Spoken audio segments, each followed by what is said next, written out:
في موضوع آخر، بعد انتشار سلطعون البحر في خليج جابس معاناة كبيرة يواجهها 4000 بحار اللي يتكبدوا خسائر مادية فاتحة بسبب تقطيع شباكهم.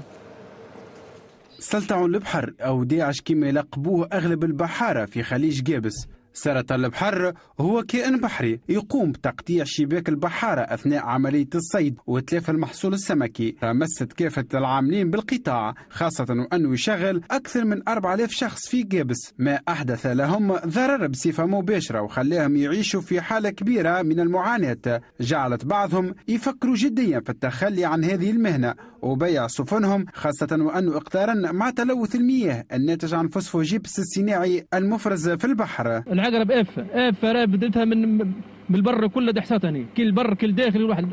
هيا سيدي البحار صيد ساحلي قسم قطاع ما عادش خادم شيء. وحده السردين حاجه غزلت غاطس في المي ما عادش يخدموه لوطر كما نقولوا شباي ما عادش نجحوا فيه وكاكا يتغطس درجين الغزل تهز تغطس ما عادش نجم تصفيه.